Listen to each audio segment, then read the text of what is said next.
Muy buenos días para todos.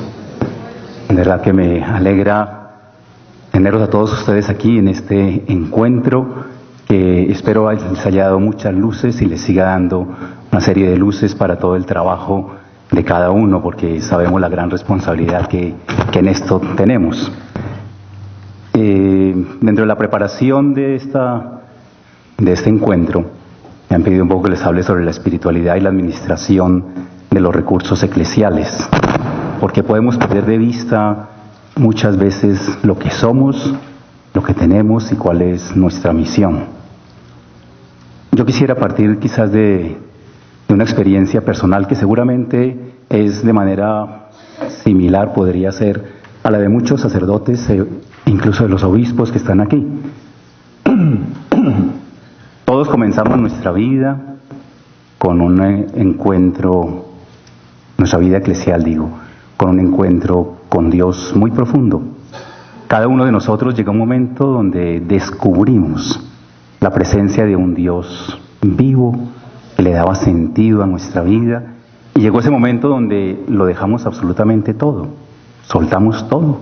Y no sé si le habrá pasado a los sacerdotes, pero a mí me pasó. Yo entré al seminario como un poco en las nubes. Yo iba como volando y simplemente yo quería mirar la parte espiritual y la predicación y la palabra de Dios. Yo recuerdo cuando entré al seminario, yo por gracia de Dios logré estudiar ingeniería industrial y un magisterio en administración de empresas, ambos en la Universidad de los Andes, antes de entrar al seminario. Y estaba trabajando en una multinacional. Y cuando tomé la decisión de entrar al seminario, yo me acuerdo que estaba en toda una parte financiera, de manejo administrativo, y yo decía, ¿yo qué necesito en la vida? Y si yo necesito la palabra de Dios. Necesitaba una Biblia, que trato de llevarla muy conmigo siempre, la palabra de Dios, porque me nutre fundamentalmente. En segundo lugar, yo necesito música, porque para mí la espiritualidad es muy musical, y yo cuando estoy en momentos como de caída, a veces esos altibajos que tenemos todos en la vida, a mí la música me va elevando el espíritu y vuelvo otra vez como a conectarme con lo que estoy en medio de la oración. Y yo decía, necesito otra cosa, necesito una cama buena para descansar, porque me voy a gastar en la predicación del Evangelio. Y así entré yo al seminario, así entré habiéndolo dejado absolutamente todo, ¿cierto? Y comencé a formarme y fue una experiencia muy hermosa la formación en el seminario, ir mirando todos los campos fundamentalmente de la teología, de la Sagrada Escritura. Pero cuando ya fui llegando al final de la formación y comencé a salir ya a la vida ministerial, al ejercicio, yo quería que me vieran como un pastor, como un predicador únicamente, y salir como a transformar el mundo con la palabra de Dios, es lo que yo quería. Pero resulta que en la cara yo tenía un signo pesos. Yo era administrador, yo era ingeniero industrial, yo había trabajado en la parte financiera, y desde el principio me colocaron a mí en toda una serie de campos administrativos. Y fue la realidad, esa realidad de irme encontrando en la vida ministerial, lo que me hizo como aterrizar y descubrir que finalmente, aunque estamos en la vida trabajándole a un proyecto divino, indudablemente Dios es lo más importante, no podemos desentendernos de los bienes materiales ni de los bienes terrenos.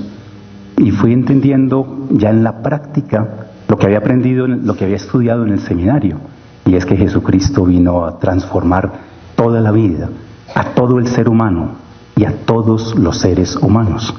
Vino a darle sentido a toda la vida del hombre, y por lo tanto la parte material y la parte física de lo que vamos viviendo cada uno de nosotros no está desencarnado. Jesucristo de hecho se encarnó y vino para darle sentido a toda la vida, a todo el ser humano. La Iglesia trata de servir al ser humano y trata de servirse en su proyecto divino con seres humanos comunes y corrientes, con experiencias, con dudas, con cuestionamientos, como cualquier persona. Qué maravilloso cuando miramos nosotros la Sagrada Escritura y encontramos a Jesús llamando a los pescadores, y los llama, vengan y van a ser pescadores de hombres. Lo que ustedes saben hacerlo, utilicémoslo ahora con otra dimensión distinta. Cuando encontramos a Mateo sentado en el mostrador allá de los impuestos, recaudando impuestos, y el Señor le dice, ven y sígueme. A él que estaba allí, dice, yo a ti, que estás manejando el dinero, estás recogiendo impuestos, te necesito, ven, sígueme para seguirte. Incluso Jesús llamó a Judas. A Judas era el encargado, recordemos que tenía la bolsa para pagarle absolutamente todas las necesidades que tenían los discípulos en todas las travesías que iban llevando ellos por todas partes. Y nos muestra a nosotros cómo Jesús se vale de los hombres, se vale de sus conocimientos, llama a personas para vincularlos a su obra y que lo acompañen. Y esta mirada a mí me comenzó a darle mucho sentido en lo que yo iba haciendo en la vida. Y ver cómo lo que yo estaba haciendo era muy importante porque era dentro de la misión de la iglesia. Y Dios necesita que nosotros aprendamos a vivir en este mundo y a transformar este mundo sin olvidarnos de Él, a darle sentidos trascendentes, pero sin olvidarnos de que estamos y debemos estar siempre con los pies sobre la tierra. Ahora que ya llevo casi 6 años de obispo, pues uno va siempre como profundizando en todo este misterio del ser episcopal. Y pues hay 3, para los que no saben, pues los obispos tenemos como 3 funciones, 3 encargos fundamentales que se nos da por la ordenación y es como el encargo que nos entregan a nosotros. Primero es la misión de gobernar toda una iglesia, grande, llena de posibilidades, llena de retos, como tenemos en cada una de las jurisdicciones, porque la vida es demasiado amplia, los seres humanos somos muy variados, la gente tiene muchas necesidades y a todos tenemos que tratar de llevarles el mensaje cristiano y la idea es gobernar una iglesia de tal manera que el mensaje de Cristo llegue donde tiene que llegar y que las personas experimenten el misterio de Dios. La segunda misión del obispo, la de enseñar la doctrina recta, defender la doctrina, el depósito de la fe que nos dejó nuestro Señor. Es como algo fundamental, estar por encima de todo como un periscopio mirando qué está pasando alrededor, dónde se está desviando la fe, dónde hay que poner otra vez a centrar la vida de las personas. Y tercer lugar, la santificación del pueblo de Dios. Que no sea simplemente una vida vivida de cualquier manera, sino que de verdad entendamos que es un proyecto divino y que todos tenemos que ir creciendo hacia ese modelo perfecto que nos trajo Jesucristo nuestro Señor. Cuando yo miro esta misión, entiendo que es una misión tan grande que hay cosas que uno tiene que sentir que no puede tanto desgastarse en otra serie de actividades, porque está colocado el obispo por encima de toda una diócesis. Y en Bogotá hay diócesis de 1,5 millones de personas, hay arquidiócesis de 2,5 millones como es Cali, hay otras diócesis más pequeñas de 700,000, 500,000 personas, pero son realidades muy complejas. Yo les digo que cuando empecemos a recibir inscripciones para este encuentro, y yo vi que se inscribieron 3 obispos, yo tuve sentimientos encontrados. Primero, me dio alegría en primer lugar. Dije, qué rico, un obispo quiere estar al frente, quiere estar al tanto y quiere estar empapado de todo eso. Pero después dije, ¿pero por qué el obispo tiene que encargarse de eso? ¿Por qué el obispo? Está bien que sepa, ¿sí? Y saber que entienda la realidad. Pero él tiene tantas cosas para llevar adelante en la diócesis que no puede llegar a desgastarse ya en cosas que si la UGPP y que si es la NIF y que si pagó la retención en la IVA o este tipo de cosas, ¿cierto? Son cosas que él tiene en la cabeza, un proyecto demasiado grande. Y yo decía, pobres obispos que de pronto no tienen en su diócesis alguien formado para esto y que encima de toda la carga que tienen de dirigir una diócesis, tienen que bajar hasta la minucia del pago de los impuestos, de la contratación de los proyectos y una cantidad de cosas. Por eso es tan importante este encuentro y la labor de todos y cada uno de ustedes. Porque la labor de la iglesia pues es integral, es de evangelización, pero hay alguien que tiene que encargarse de lo específicamente material como un soporte para toda la misión grande de la iglesia. Y yo me atrevo a decir con toda claridad, y lo tengo muy en el corazón, que un administrador y una persona que trabaja en los bienes materiales es una bendición de Dios para la diócesis y de manera muy especial para el obispo. Una bendición de Dios. Poder contar con alguien que de verdad sea una persona que entienda, que le guste, que vaya llevando adelante esa carga que el obispo no puede desgastarse porque dejaría de atender otras cosas muy importantes. Recordemos nomás cuando el primero de los días, cuando ya Judas salió del grupo de los 12, el Señor, dijeron los discípulos, bueno, tenemos que llamar después a otro, a los diáconos, ¿cierto? Y vamos a llamar a otro que se encargue realmente de la administración, y los diáconos también. Cuando iba creciendo la iglesia, dicen, necesitamos gente que nos ayude para dedicarnos a la predicación, a la palabra de Dios, al gobierno de la iglesia, y llamaron a los diáconos para que se encargaran de otra serie de cosas ya un poco más, digamos, de la parte material y directa con las personas. Entonces es una bendición, y así lo considero yo, tener un buen administrador. Tener una persona encargada de los bienes de la iglesia es indudablemente una bendición para toda una diócesis y una bendición de manera muy especial para el obispo, que puede dedicarse a las cosas fundamentales, donde no puede descuidarse porque si no se dejaría de cumplir con toda la gran misión que se le ha confiado. ¿Qué busca un obispo normalmente en un administrador? ¿Qué busca un obispo cuando va a escoger una persona?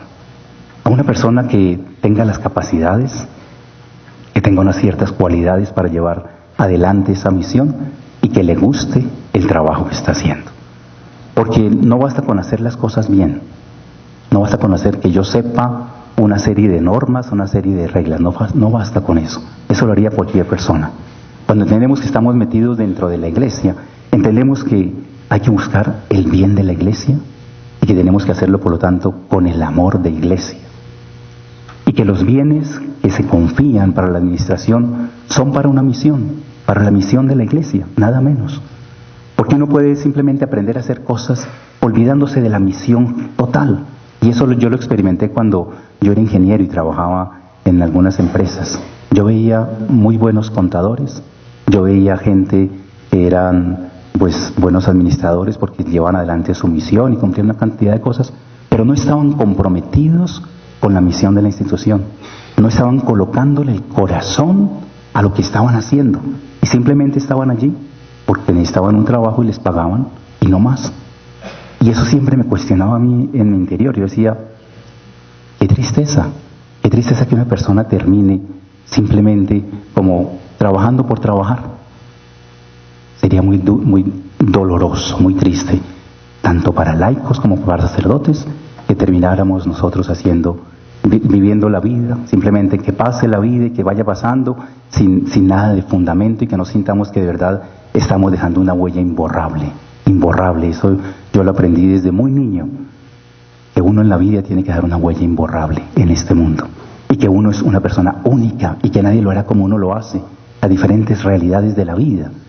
Y entonces yo quisiera que eso lo tuviéramos muy claro. No basta con tener un trabajo, es rico que lo tengamos, necesario, desde luego que sí, pero triste sería que no le pusiéramos el corazón, porque perderíamos el horizonte, perderíamos la razón, y tarde o temprano se nos vuelve una carga, se nos vuelve un peso demasiado grande para llevarlo adelante.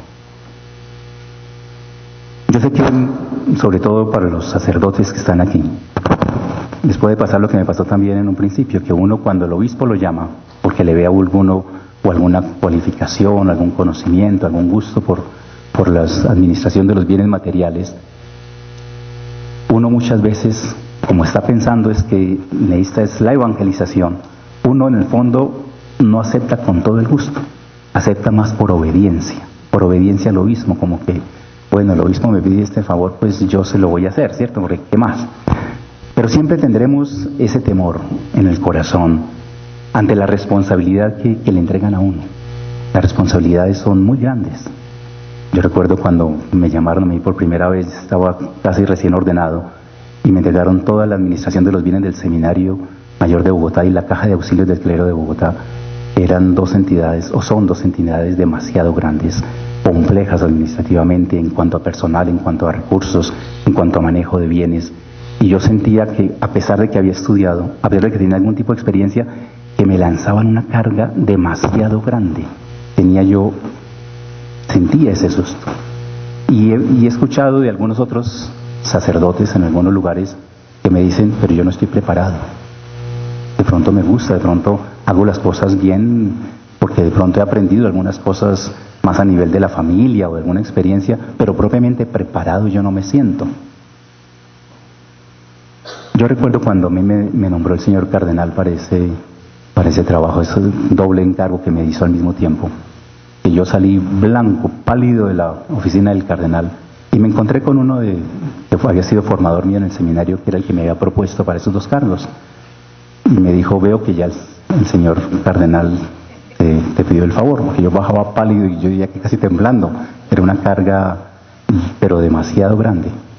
Bogotá es muy grande y antes, cuando a mí me nombraron, estaban unidos Soacha, Fontibón, Engativá y Bogotá. Eran todas prácticamente 4 diócesis. Y yo salí pálido y le había dicho que sí, pues por obediencia, por respeto al señor obispo, porque sentía que tenía algo de conocimiento, pero la carga era muy grande. Y él me dijo una cosa, me dijo, mire José Daniel, Dios da el cargo y da la gracia. Dios da el cargo y da la gracia. Y a partir de ese momento me entró una paz muy grande, porque yo entendí, es un servicio que me pide la iglesia, que Dios me pide, y que no me va a quedar grande, porque Dios, si me lo pide, no me va a dejar solo. Y eso yo lo he predicado toda la vida. Estamos en el mundo y Dios no nos lanza al vacío, no nos lanza ahí simplemente, muérase, ve a ver qué puede hacer y a ver cómo no. No, Dios da el cargo y da la gracia. Pero eso no quita que nosotros tengamos que buscar una muy buena asesoría y una buena formación, y preocuparnos por la formación. Son dos cosas que debemos nosotros siempre tener muy presentes, la asesoría y la formación. Y fue algo que también me dijo aquel formador mío, me dijo, mire José Daniel, la iglesia tiene normalmente juntas económicas. El seminario tiene su junta, la caja de auxilios tiene su junta, la arquidiócesis tiene su propia junta económica. No obre sin ellos, porque va a escuchar muchas voces, muchos pareceres. No se va a quedar usted encerrado solamente en sus pensamientos. Y eso lo he tenido siempre claro. Y ojalá, se lo digo a todos ustedes, porque yo sé que hay un defecto a veces de nosotros los sacerdotes. Y es que como que queremos hacerlo todos nosotros, y a veces poco delegar, y a veces poco hacer. Y yo pienso que una de las cosas grandes está en sabernos rodear de buenas personas, de personas que sepan en muchos campos más que uno, y poder llevar adelante así la misión que tenemos. Entonces, esas dos cosas yo quisiera que estuvieran siempre juntos. La asesoría, buscar la asesoría. ¿Por qué esos encuentros de aquí? Porque son asesores los que han venido. Asesores, simplemente, les han dicho, cuidado con esto, tenga presente aquello otro, no olvidemos esto de aquí. Son luces que se le van abriendo a uno en la vida para poder de verdad enfrentar la labor grande que uno siente que Dios le pide a uno que lleve adelante. Esas asesorías son fundamentales. Y la formación. Si uno se siente débil en algo, ya hay posibilidad de hacer un curso ya más profundo, diplomados que se hacen, uno decir, yo tengo que hacerlo. No solamente por un conocimiento personal, es que hay una misión grande por la cual tengo que cumplir. Todos ustedes trabajan aquí normalmente en las curias, la mayoría de ustedes, en las curias episcopales, hay algunos que no, pero están más a nivel de una de otras instituciones. Y por lo mismo hay algo que yo quisiera como tocar un poquito a fondo, y es algo que mencionó Monseñor Juan Carlos el primer día, en la primera charla. Y él hablaba de algo que a veces como que no se pudiera entender muy fácilmente, y es una pastoral administrativa. Porque uno entiende la pastoral litúrgica, cómo enseñar a los feligreses y a los sacerdotes y ir moviendo toda la parte litúrgica en favor de los fieles. Uno entiende la pastoral juvenil, cómo hago para llegar con el mensaje a todos los jóvenes, la pastoral sacerdotal, en fin, todas las pastorales que tenemos en la iglesia.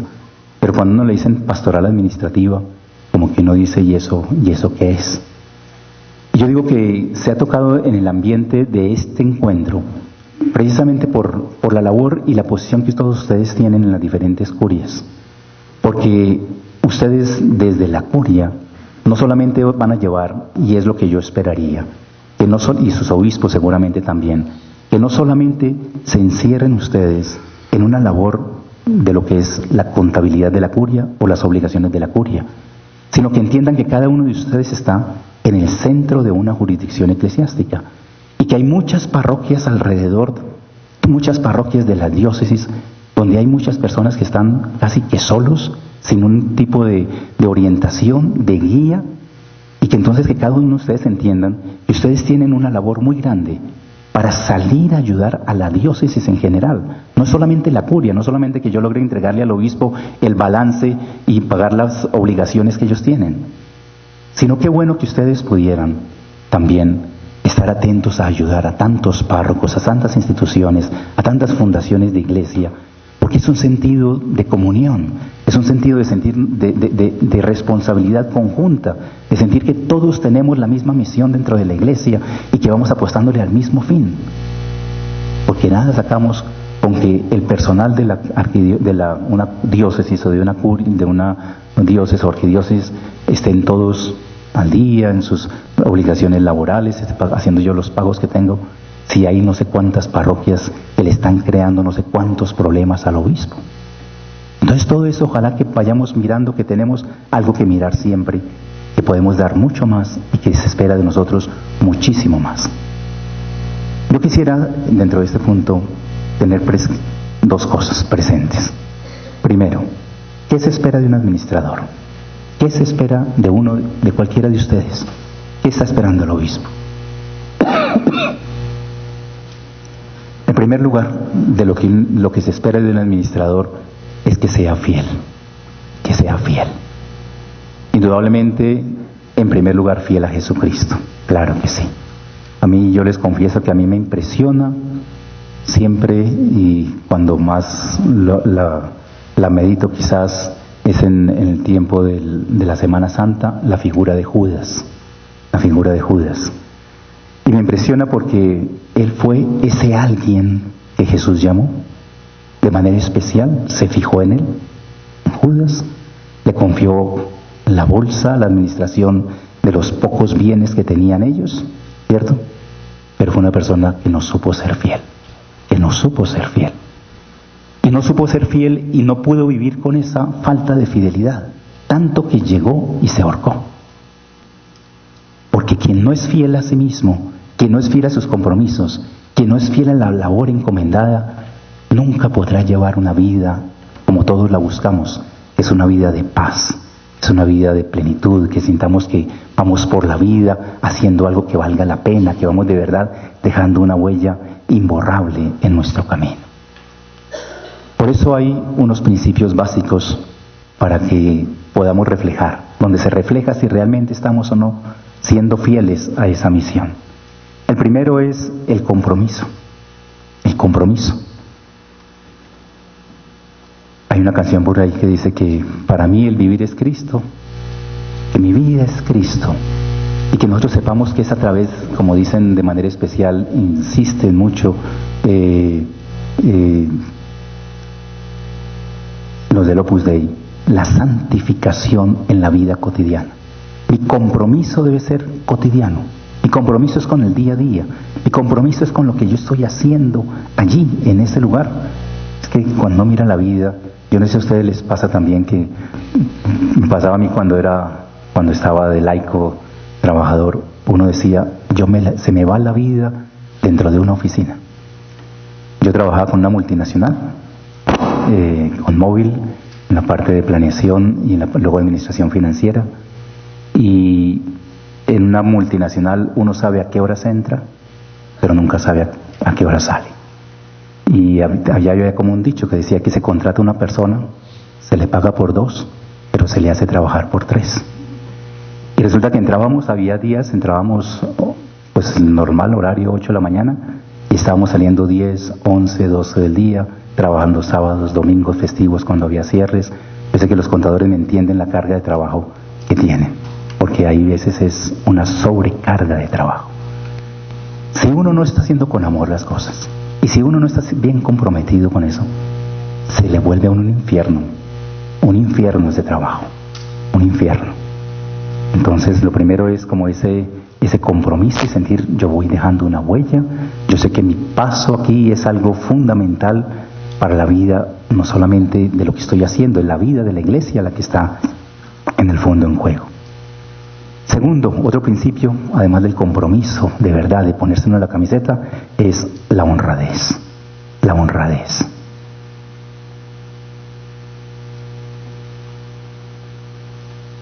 Y lo digo aquí porque yo he tenido experiencias dolorosas, tanto como cuando fui director ejecutivo de la Caja de Auxilios para el Clero, como síndico del seminario, encontrar asistentes contables y contadores que tumbaban a las empresas y que hacían chanchullos con los de los proveedores y con cantidad de cosas, quitándoles una serie de compromisos y pasándole por alto una serie de requisitos que tienen que hacer, y a la larga se vuelve todo contra la iglesia. Puede que uno nunca coja un peso, pero le está creando un problema tan grande a una diócesis, a una jurisdicción, que uno dice, en lugar de estar ayudando, lo que estoy es creando más problemas. Entonces por eso la honradez es tan importante. Y aprender uno en el plano personal a manejar diferentes niveles de dineros y de conceptos. Yo pienso que eso ya lo van manejando ustedes y ojalá lo aprendan a manejar cada uno a cabalidad. Yo me acuerdo cuando a mí me nombraron con esos cargos que les digo, al mismo tiempo me nombraron párroco para construir una iglesia. Eran los 3 cargos que yo tenía. Y entonces yo manejaba primero mi economía personal. Yo metía la mano para el bolsillo y me tocaba irme en bus, porque no tenía cómo movilizarme más. Y luego tenía los recursos que iba recogiendo de pronto de un bingo, de un bazar que hiciera para construir la parroquia, y entonces tenía un poquito de plata para ir haciendo algo. Y luego tenía toda la carga grande de miles de millones para administrar de la Arquidiócesis de Bogotá. Entonces son diferentes niveles y uno tiene que aprender a ser, como dice el Señor, el que es fiel en lo poco será fiel en lo mucho. Entonces aprender a vivir uno esos diferentes grados de honradez, sentir uno, yo soy una persona donde Dios ha colocado su mirada sobre mí y Dios me necesita para esta labor que es tan importante para la iglesia. Otro principio básico, el desprendimiento, el del desprendimiento. Sentirse uno que aunque está manejando bienes, que aunque por su mano están pasando muchos dineros, uno pueda sentir, yo soy desprendido de eso, porque yo he entendido lo que el Jesús dice. Dichosos los pobres en el espíritu, porque de ellos es el reino de los cielos. Dichosos los pobres, a ellos vino Jesús. Y que nuestro corazón no se enrede en cosas materiales. Y lo digo en este momento de manera especial por los sacerdotes. A mí cómo me duele ahora ya como obispo cuando uno comienza a mirar que algunos sacerdotes, gracias a Dios no todos, y hay muy buenos sacerdotes, en Cali tenemos excelentes, pero ahí encuentra unos que comienzan a hablar de parroquias buenas o de parroquias malas. Es buena si tiene plata y es mala si no tiene recursos. Y pierden el horizonte y pierden la centralidad de lo que es la misión nuestra de la iglesia, la salvación de las almas. San Agustín decía, donde hay un solo ser humano, es lugar precioso para una diócesis. Por un solo ser humano vale la pena trabajar y dedicarle la vida para él. El dinero es lo de menos. Que si uno pasa por un lugar y tiene que administrar un poco de dinero, hacerlo con total desprendimiento, sentir que lo que entra es para el bien de la iglesia y que yo sepa administrarlo bien, por el bien de la diócesis, por la misión de la iglesia, en fin, por la misión evangelizadora. Para eso es todo lo que pasa por nuestras manos. Y desde luego la fidelidad a Cristo. Recordemos como el Señor nos dice en varios textos del Evangelio, no se puede servir a 2 señores, o se ama al dinero y se desprecia a Dios, o viceversa. Y también nos dice el Señor, allí donde está tu tesoro, allí está tu corazón. Todo esto nos lo dice en el capítulo 6 de Mateo, donde esté nuestro tesoro, allí está nuestro corazón. Cuando ya como obispo he tenido la posibilidad de ver algunos sacerdotes que terminan dejando el ministerio, tristemente muchos de ellos empezaron por problemas de dinero, por querer tener parroquias acomodadas y finalmente se quedaron enredados con ese tipo de cosas y olvidaron todo lo que se les había encomendado desde su misma vocación. Sabiendo que el que es fiel en lo poco será fiel en lo mucho, ya lo había dicho, un principio que ojalá lo tengamos siempre presente. Eso es lo que Dios espera de nosotros: compromiso, honradez, desprendimiento y fidelidad a Dios. En segundo lugar, yo eran 2 puntos que quería tocar en esto de la administración financiera, es que lo que todos tenemos, el cargo que ustedes tienen, tan importante de su iglesia, es un encargo de la iglesia y para la iglesia. De la iglesia y para la iglesia. Y por lo mismo, qué bueno que cada uno pueda preguntarse en este momento: ¿a mí me mueve la iglesia? ¿De verdad me mueve la iglesia? ¿He entendido el misterio de Dios que se queda presente en la iglesia como cuerpo místico de Cristo? Si no nos mueve la iglesia, nos moverá otra cosa. Si nos mueve la iglesia, dejaremos una huella imborrable.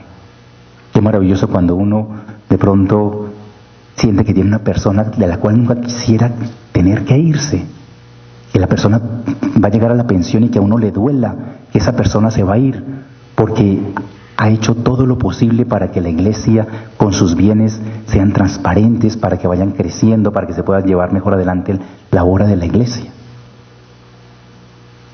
Que no nos vaya a pasar como cuando era párroco. Yo me acuerdo que yo vi a más de una mujer viuda alegre. Al fin se murió mi marido, bendito sea Dios. Bendito sea Dios, sí, descansaron, sí. Y tristemente hay gente, hay digamos como, o en la empresa privada hay gerentes de compañía que están diciendo: ¿cuándo será que esta persona se va a pensionar?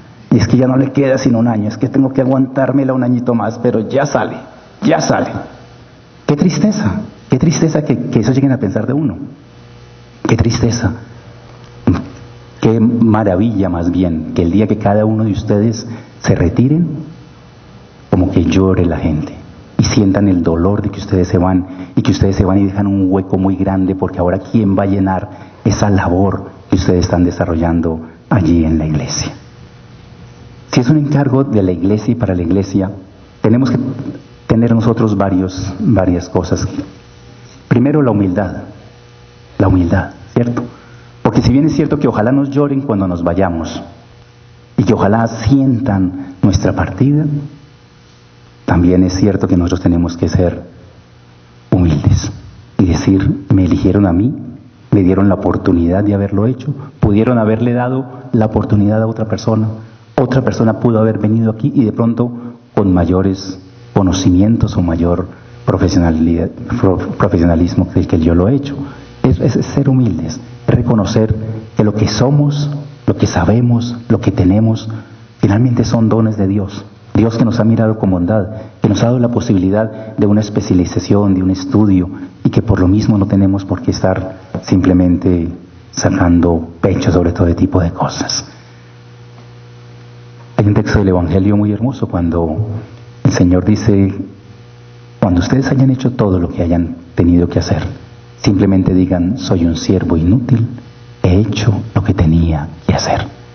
Cuando uno tiene esa mente en la cabeza es porque de verdad ha entendido de verdad que uno es llamado por Dios para una misión, y que Dios lo ha sostenido, que lo ha ayudado a pasar en medio de muchas dificultades, le ha dado luces para salir adelante y ha hecho simplemente lo que tenía que hacer.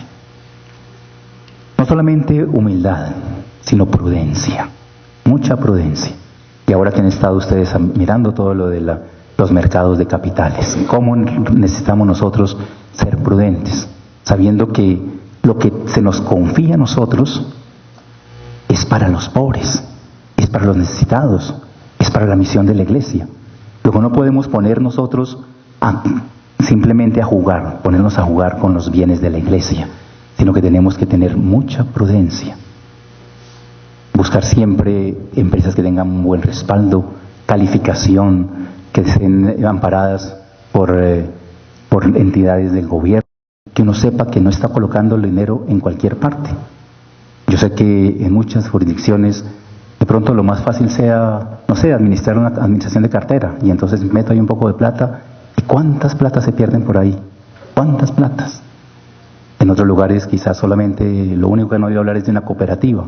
Hay cooperativas muy buenas, pero hay otras de dudosa ortografía. Entonces uno no puede comenzar a jugar con la plata que tanta gente ha dado para el funcionamiento de la iglesia. Porque cuando uno mira los bienes de la iglesia, ¿de dónde han salido?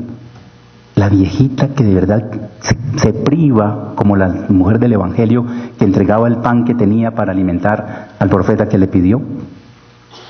Muchas personas entregan lo que tienen porque saben que el padre, el párroco o el obispo lo va a utilizar para los pobres. Lo va a utilizar para los pobres y le va a dar un buen uso. Y son personas que se esfuerzan para dar algo. Ustedes mismos seguramente que si en algún momento han entregado algo para la iglesia, no lo han hecho de lo que sobra. A todos nos falta, uno vive normalmente como a ras, los gastos de la familia, los gastos que uno tiene de educación, de muchas cosas, y uno a veces le cuesta, y sabe que si dio 50,000 pesos, 30,000 pesos, eso le está faltando para tener un mejor modo de vivir. Pues esa es la plata que se nos confía a nosotros como iglesia. Esa plata es plata bendita, es plata santa, y uno tiene que aprender a manejar de una manera muy clara, con mucha prudencia. Por eso, ahora que han estado mirando todo esto del mercado de capitales, un principio que nunca le debe faltar a quien maneja dinero, recursos, la diversificación. Diversificación.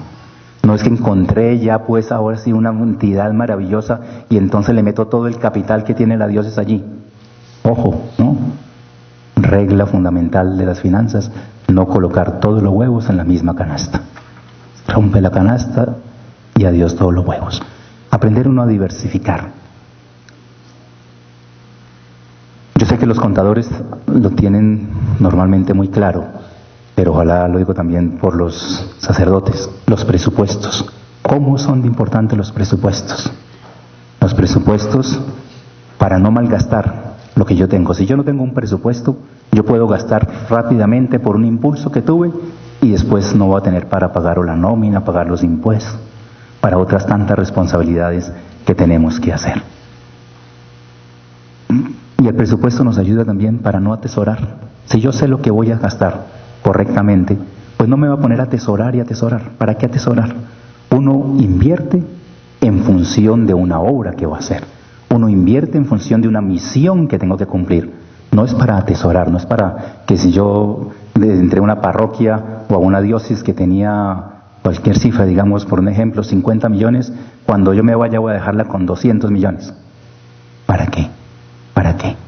No, los presupuestos nos ayudan a no malgastar y a no atesorar, sino a usar racionalmente los bienes y saber que lo que tenemos son instrumentos para la misión de la iglesia. Algo muy importante, y lo han hablado ya desde la primera charla que yo estuve aquí sentado, toda la parte de la legalidad, y pienso que eso es uno de los puntos claros, y pienso que no solamente después de este encuentro, sino del anterior que ya habíamos tenido también, que ha organizado Monseñor César Balbín, se ha insistido mucho en eso, la legalidad. Y vuelvo a decir un poco lo que decía al principio, quien no hace las cosas legales, lo que está haciendo es traerle problemas a la diócesis, problemas al obispo. Y una cosa importante es que ojalá tengamos claro cada uno de nosotros, nosotros debemos ser una ayuda, no un obstáculo, no un problema. Debemos ser una ayuda. ¿Cómo ayudo para que la situación financiera mejore? ¿Cómo ayudo para que no haya problemas administrativos? ¿Cómo ayuda para que haya el dinero alcance para toda la misión de la iglesia? ¿Cómo ayudo yo para eso? Y si tenemos esa clave, iremos siendo creativos y iremos teniendo muchas formas de mirar la administración de los recursos de la iglesia. Y otro criterio, la transparencia.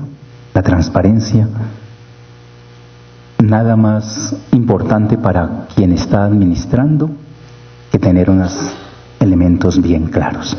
Si a uno le entregan un balance que no es claro, si a uno le entregan cosas por allá que están medio escondidas para tapar errores o cualquier cosa, tarde o temprano el error saldrá y será de pronto peor todavía.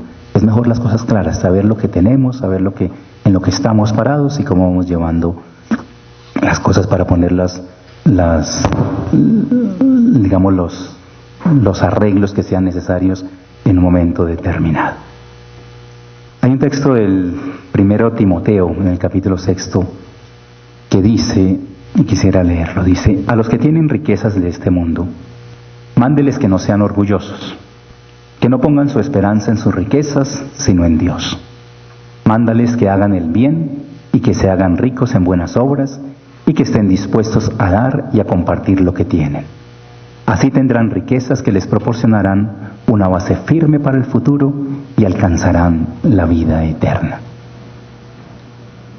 Ese texto nos muestra lo que debe ser todo administrador creyente, que tenga su corazón y su mirada puesta en Dios y su mente trabajando en las cosas de este mundo para alcanzar esa mirada de Dios. Recordemos aquella parábola del Señor, y con eso quisiera terminar. Quisiera leerla, está en el Evangelio de San Mateo, en el capítulo 24. Nos dice: ¿quién es pues el siervo fiel y prudente, a quien el Señor puso al frente de su servidumbre para darles la comida a su tiempo? Dichoso aquel siervo a quien su Señor al llegar encuentre haciéndolo así. Yo les aseguro que le pondrá al frente de todos sus bienes. Pero si el mal siervo, aquel, se dice en su corazón: mi Señor tarda, y se pone a golpear a sus compañeros y come y bebe con los borrachos, vendrá el Señor de aquel siervo el día que no espera y en el momento que no sabe. Le separará y le señalará su suerte entre los hipócritas. Allí será el llanto y el rechinar de dientes. Quise terminar con esta parábola porque finalmente somos administradores y esto es para los administradores. Dichoso aquel siervo a quien su Señor cuando venga lo encuentre portándose así, haciendo las cosas bien, con la conciencia tranquila, con la certeza de estar dejando una huella imborrable, de sentir que está sirviendo para la misión de la Iglesia, que su papel es realmente fundamental. Yo quiero felicitarlos a todos ustedes por este espacio que se han dado, por haber convencido a sus obispos de que los dejaran venir, de que venir hasta acá. Yo sé que a alguno le tocó seguramente hacer labor de buscar hasta recursos para ver cómo se podía venir. Es un esfuerzo y quiera Dios que de verdad cada uno de ustedes sean esos administradores fieles, solícitos, que la Iglesia necesita, que Dios necesita para que la misión que todos tenemos entre manos se vaya llevando adelante. Es una misión muy importante. Finalmente, recordemos lo que nos hablaba Monseñor Juan Carlos el primer día, esa corresponsabilidad. Todos unidos, pero con un mismo objetivo. La misión de la Iglesia es evangelizar. Y en un mundo no podemos hacerlo sin una buena administración de los bienes materiales.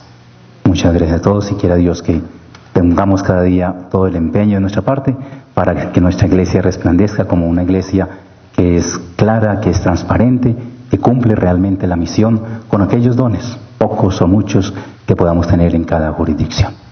Muchas gracias.